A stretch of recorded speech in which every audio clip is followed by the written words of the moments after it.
Dig.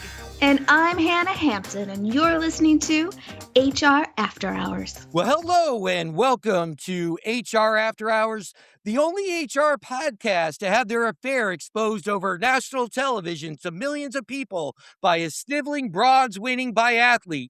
Come on, Sterla, you're worse than Coldplay. Hannah, the gold to my silver, the piglet to my Pooh Bear. How's life treating you? It's great, and I have to admit, I am not an Olympics person, so I'm not sure I understood that. There was a biathlete who won the bronze, and when he was interviewed, instead of discussing his training strategy or how grateful he was and, thanking his parents, he decided to cry to the commentator about how he had recently cheated on his girlfriend he met 6 months ago, and she found out, and he was begging her to accept his apology and take him back. So the entire world, he was aware that he had cheated on his girlfriend and apparently was remorseful. So Wild. it did not work, and she was mortified when Oh, heck, interviewed about what happened. too. Jeez, I get it. The guy probably it was weighing on his conscience, but whoa, I'd be mortified if I was her, and I'd probably be leaving myself. Wow. We all have that one shitty friend, right? Huh? And I'm just wondering if he was just really down the day before competition and just, she won't take my calls.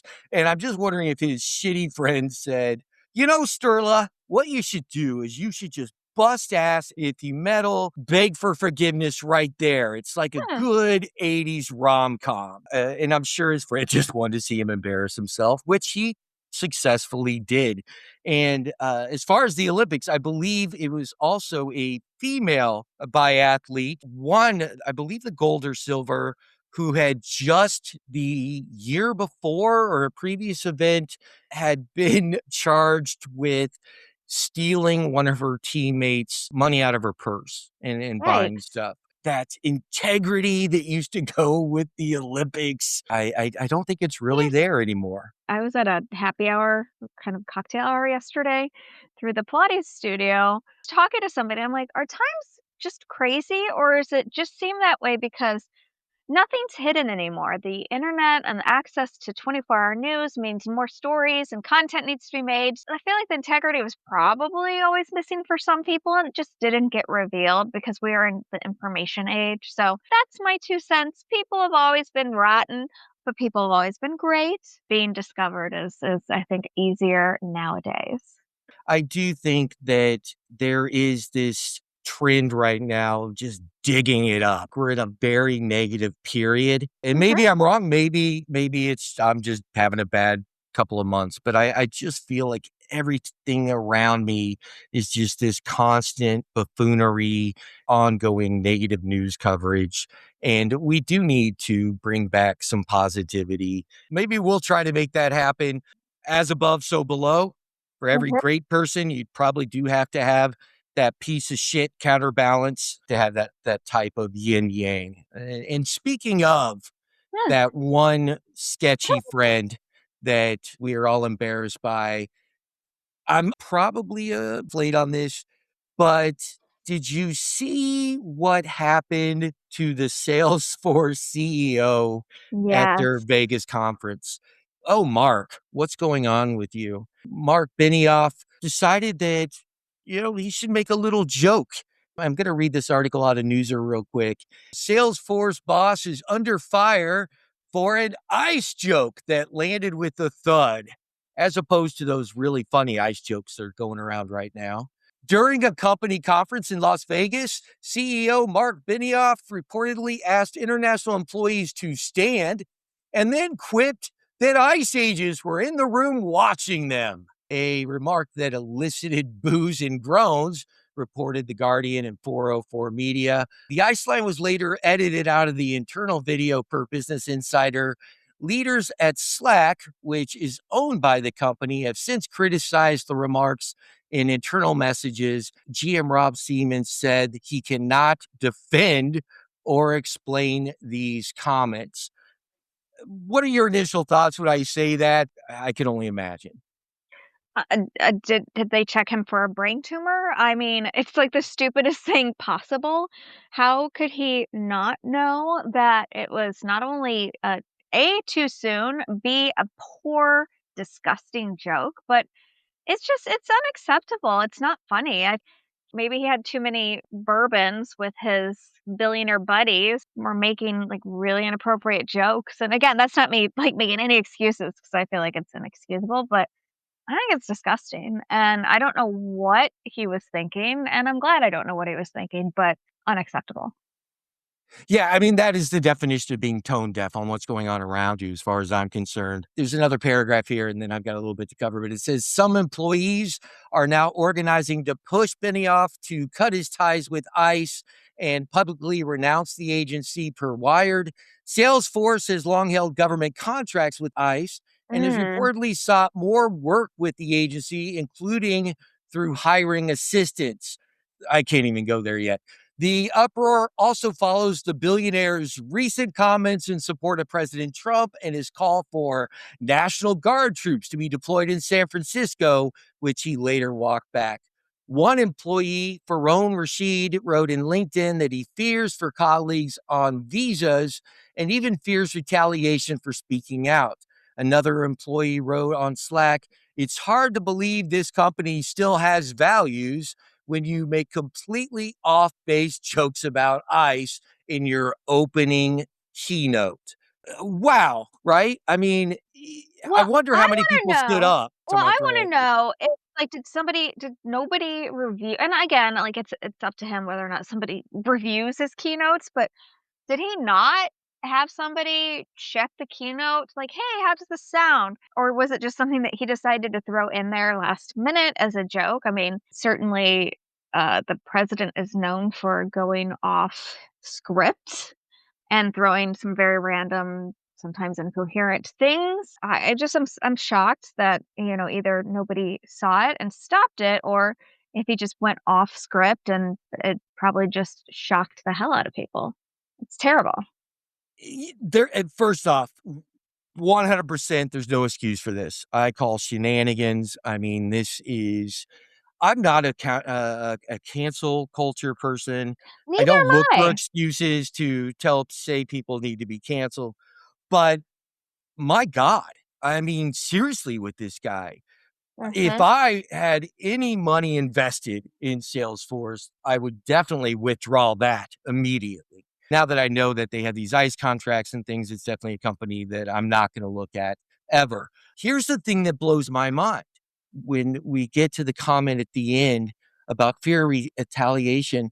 The first thing I thought about when I read that line, he talks about being concerned with his friends that are on work visas. Obviously, you are more familiar with the tech industry than a lot of people because of your husband and his career. The H-1B visa is such a significant part of specific pieces of the tech industry. And Mhm. so I had to look it up and like, so what is the Salesforce? What is their current H-1B visa ratio and what's going Mhm. on with that? And this is what's really interesting. So there are some cycles that happen with this type of hiring. The estimates range that 10 to over 30% for specific roles like developers are H-1B visa holders at Salesforce. That doesn't surprise me, and I've worked at a company where we hired H-1B, and I had to manage that process, and it's a lot. But here's what's interesting. H-1B visa approval rating for Salesforce over the last couple of years, 100%. They're getting Hmm. 100% approval everywhere. Wow. That's where the politics piece comes in. But just overall, this is a large part of your company's working force, and you make a flipping ice joke in your keynote speech. It's disgusting. Like, it doesn't make any sense, and I makes me wonder about I don't wanna say mental capacity of the CEO, but it makes no sense. Like, why would you even think that joke was acceptable, even in a small group, let alone in a keynote address? Like, come on. If you can't call this a let them eat cake moment, Mhm. seriously, what can you? I don't wanna work for someone who is just so oblivious to Mhm. what's Yeah. going on out there. The whole reason I bring that up is we tried forever to focus on the positive. And yes, we do like to call out the bad guys, but we want to celebrate people that do the right thing and promote great business practices. I don't want to sound defeated, and I'm not a pessimist, but it's getting harder and harder to find those heroes. Mhm. Now it's an outlier to be the good guy. And so we are going to really start working harder to find those people and those practices to celebrate. I'm definitely not using as much of my off time to look into these things in HR. I'm looking at things to cleanse my mental palate a little more frequently. I'm finding Absolutely. things Same. to enjoy and make life. We can't get stuck in a doom scroll of life right now. And if we I listen, actually put on my phone, I put some of those social media blockers. I'm only allowed on it a couple times a day for a certain amount of time because I realized it's hurting how I feel and it brings nothing to my life. And I think about pre-social media, I kind of long for those days, but I know it's not something that I can completely cut out of my life at this point. But I long for less and less of it, and I'm happier now that I've put those on there, and I put it on not only social media, but on news apps, on Reddit, places where it's easy to go down a rabbit hole and be frustrated, scared, annoyed, any place where you can potentially doom scroll.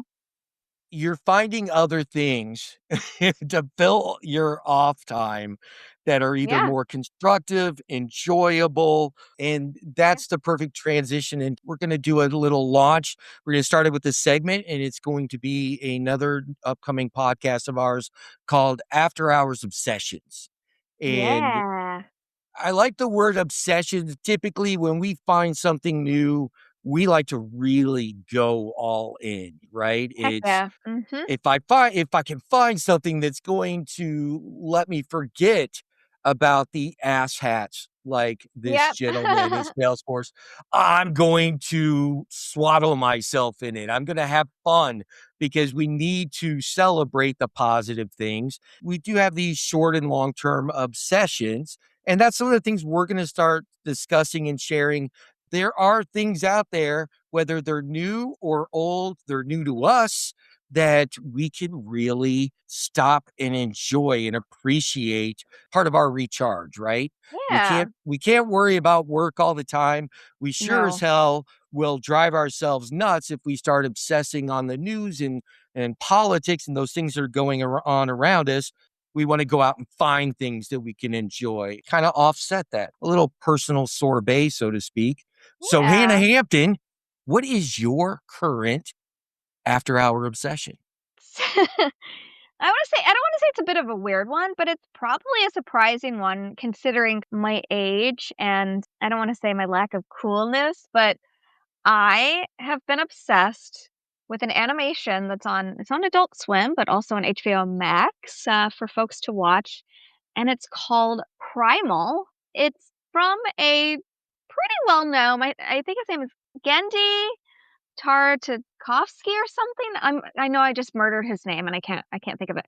But anyways, it is the show about a Neanderthal by the name of Spear and his sidekick, Fang, who is a T-Rex. But it's one of those shows where I can't even put it into a genre.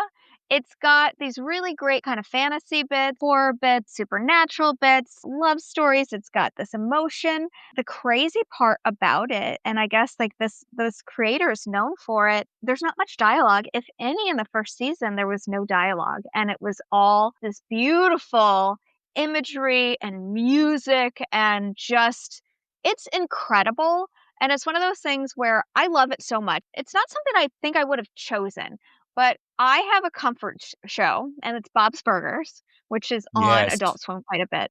And I love Bob's Burgers, and I will watch that show forever, and it's the one that kind of, again, everyone has their comfort shows. It's mine. And I'd see these ads for the show Primal. I was like, "You know what? I feel like I need to check it out." Like, it really sucked me in. I got through the first 2 seasons. It's currently in season 3. I finished season 2 yesterday. So it's one of those things where I'm totally hooked. It's unexpected. I highly recommend it to anybody. However, if you're somebody who does not like violence, then I would say this is not for you because there's definitely some violence and gore. And even though it is animation, it's still pretty gratuitous at times, but it's just phenomenal and it's emotional. And there's a couple episodes where I was like, it almost destroyed, you watch something, you're like, it emotionally destroyed me. It's so great. And I highly recommend it. Mick, have you ever seen Primal? Have you heard of it? Is this new? Tell me your thoughts on what I just dropped into your lap. I've only seen a few seconds of it. I do like that style of cartoons. And when you said, well, kind of said creator's name, I'm like, no, I know that name. Oh, you do know because he's Samurai done a lot. Jack. He's Samurai Jack. Yes, he's Samurai Jack. Castlevania. He did Clone Wars. He directed Hotel Transylvania, Dexter's Laboratory. This is somebody who's done quite a bit, and he's phenomenal. And when you have an obsession, you start like going down a rabbit hole. And I love that he lived in Chicago for some time, and I lived in Chicago. I love Chicago. It's one of my favorite cities in the whole wide world. He spent some time at Columbia College, and Mr. Hampton had worked there at a time, but it was post when he was there. But still, kind of that pride of like, I don't want to say hometown. It's not his hometown.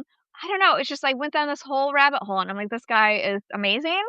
And I'm going to have to continue to dig because this is new. I mean, literally, it's only been a couple of weeks, but I just motored through season 1 and 2 and tried not to go too fast because I think sometimes if you binge too quickly, it takes away from the experience because you really need to sit with things sometimes and let the emotion run through you. I truly believe that.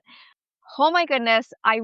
Anybody who's got HBO Max, I highly recommend at least giving the first like 5 episodes a shot because they're all a little bit different. They've won Emmys for Best Animated Series. I think it's an episode. I can't remember how it works. It was a phenomenal episode that I got nominated for. Honestly, I feel like everybody who has a little bit of interest in animation needs to check it out. And they're probably like, well, duh, we already did because we love animation, but it was new to me. And I'm certainly grateful for Bob's Burgers bringing this to my life. You mention it, and I've Mhm. seen it pop up on my recommendations. The show reminds me of something from my childhood. I couldn't place it. I figured out what it is. There's an older show called Thundar the Barbarian. I think Primal may have been slightly inspired by this. I was typing it in while you were talking because I'm like, I had Lothar stuck in my head, which is from Defenders of the Universe, not that. And so I couldn't get to Thundar. And then when I did, Thundar the Barbarian, found a little thing that kind of compares it to Thundar the Barbarian. It definitely seems like something that's kind of my jam. And I've been on the edge of pursuing it or viewing it, pursuing viewing. It's So I'm going to give it a shot. Okay, so here's the thing too, and I have to say, it's phenomenal. I love it so much. And Fang is the T-Rex, and she's a female. She's awesome. And I love her. And I'm telling you, I would die for her. Oh my goodness. Which I know it sounds crazy, but and again, like I never thought that I would be like in love with this Tyrannosaurus Rex character, but she's so wonderful, and I love them together, Spear and Fang. They're so great. It's so much fun, and they live in this world where it's not a realistic world. And they talk about how it's not supposed to be, but it's like there's elements of ancient Egyptian people, there's Vikings, also kind of Celtic experiences, and it's just so good. But I love the character. So there's Spear and Fang, and then another badass woman character joins them called, her name's Mira, and she's awesome too. It's just why it's so phenomenal. They did this amazing like world building, emotion building with very little dialogue, like none, almost none. Another reason why I love it, because there's no dialogue, you have to be completely dialed into the show. You can't scroll on your phone and watch it. Like there's a lot of like dumb Netflix shows where clearly they can tell that it's a second screen, that the dialogue is set up, and what they do is so that you can look at your phone while watching the show.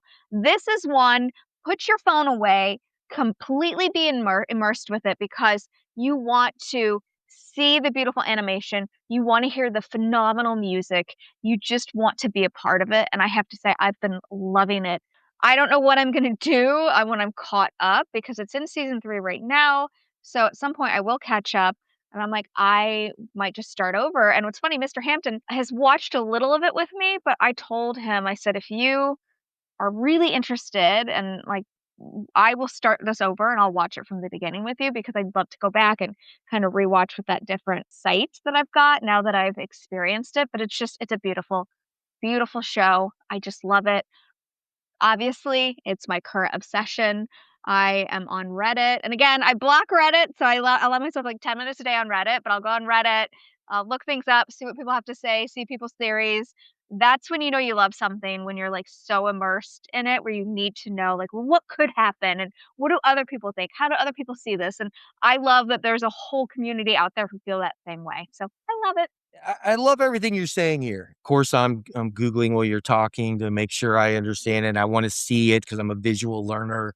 And Yeah. it said primal, characterized by minimal dialogue, intense action, brutal violence, and visual storytelling. Oh, and it's So, gorgeous. A, I love that. Anything that I can immerse myself into. Just said I'm a visual learner, but I'm the person that could spend a week in a museum. But Hmm. if art museums had little rooms and little wings where you could stay, I could stay in an art museum for a week and spend hours at certain paintings and certain pieces of multimedia art. I think this is a great way to start this segment, which is going to be its own podcast. What's the whole point of us talking about something like an animated series? I mean, Hannah, you hit it. It's something that you had to pay attention to. You can't just sit Hmm. there because what do we do when we're mentally exhausted after work? It was something that was really made apparent to us during the pandemic. We've started going back into that comfort television of Hmm. reruns like Friends and The Office. That's what brought those resurgences. I did The Office quite a bit, and I think as many people did because they kind of needed that comfort, and they needed that office that they were missing. Yeah, we all have our comfort pieces, and yeah. And what I do with those, that second screen, like you mentioned, is after work, Mhm. I'll put something on that I don't have to give 100% of my focus to. I'm still checking You've my seen it before. yeah, I'm You've seen still it 50 times, 50 especially, like, times, Friends. if I once. know that's one you've watched many times with the missus, and you could probably still you could not even look at it and recite along with it. So you don't need to pay attention to it, and you can look at your phone, you can doom scroll while taking in your comfort show, but this is one you have got to be immersed in the animation, and you have to have your senses, like, dialed into it. You have to have that sound, you need that sight. For me, my heart is was in it because there's a couple of episodes, it was kind of heartbreaking, and I'm like, "Oh my gosh," I said, "Is every episode gonna destroy me?" And it hasn't.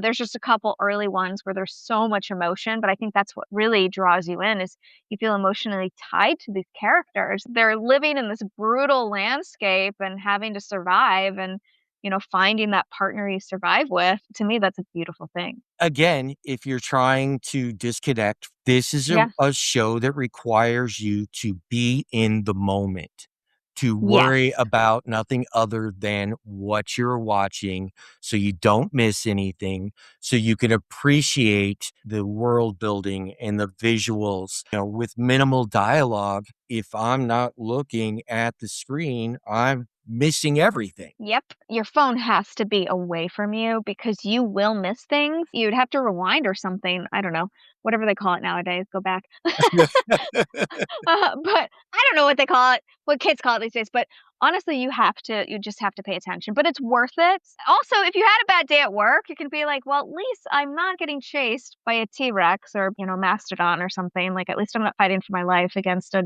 terrifying prehistoric creature. So there's that too. Hannah, thank you for sharing this. I'm actually going to watch an episode today, and I'm going to put my phone in another room when I do it. I think it was a wise man that once said, life moves pretty fast, and if you don't stop and look around once in a while, you could miss it. I think you have just given us a perfect example of that. So, Hannah Hampton, always a pleasure, and go take on your day. You too, man.